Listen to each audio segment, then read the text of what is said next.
গণতন্ত্রের বদলে বাংলাদেশে জিয়াতন্ত্র প্রতিষ্ঠা করা হয়েছে।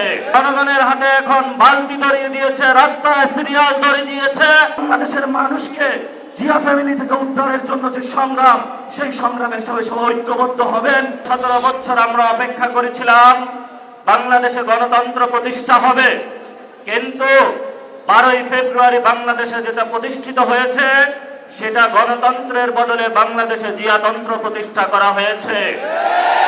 তারা আমাদের ব্যাংকগুলো দখল করেছে, তারা পার্লামেন্ট দখল করেছে, তারা বিভিন্ন জায়গায় দুদক দখল করেছে, সন্ত্রাসী কায়দায় 11 দলীয় জোটের যারা নেতৃবৃন্দ তাদের বাসায় হামলা চালাচ্ছে।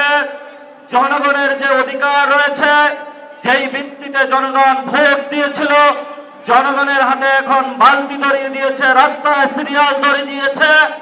আমরা যেখানে নিশ্চিত চেয়েছিলাম বাংলাদেশের মানুষ, ব্যবসায়ীরা নিরাপদ থাকবে, আজকে একজন ব্যবসায়ী আমাকে বলছেন 6টার পরে হলে দোকানে কাস্টমার আসে, 6টার পরে হলে সরকার আমার দোকান বন্ধ করে দিয়েছে। পেট্রোল পাম্পের সামনে গিয়েছি, একজন পাঠা উবার চালক আমাকে বলছেন আমি বাইক চালিয়ে গিয়ে হলো টাকা ইনকাম করে আমার সেই গ্রামে বাচ্চাকে পাঠিয়ে থাকি, সারাদিন সিরিয়াল ধরে থাকি, যখন এই পেট্রোল পাম্পের সামনে যাই বলা হয় যে তেল নাই, আবার সন্ধ্যায় সিরিয়াল ধরি, আবার বলে তেল নাই, তাহলে আমি সংসারটা চালাবো কিভাবে? মাননীয় প্রধানমন্ত্রী তার চিরচরিত অভ্যাস হাওয়াবেনের ভাই বোনেদেরকে নিয়ে এসেছে, কাউকে দুদুকে বসিয়েছে, কাউকে বাংলাদেশ ব্যাংকে বসিয়েছে, কাউকে বিচারালয়ে বসিয়েছে, কাউকে হলো পুলিশ প্রশাসনে বসিয়েছে, কাউকে হলো পার্লামেন্টে নিজে মুখ বন্ধ করে তাকে হলো তার গ্রিন কার্ড দিয়ে বলেছে তুমি যা ইচ্ছা বাংলাদেশের মানুষের সাথে গাদ্দারি করতে পারো, তোমাকে আমি গ্রিন কার্ড দিয়ে দিলাম। এই যদি হয় জিয়াউর রহমানের সন্তানের ভবিষ্যৎ, এই সন্তানের ভবিষ্যতের সাথে বাংলাদেশের ভবিষ্যৎ যাবে না, যাবে না, যাবে না।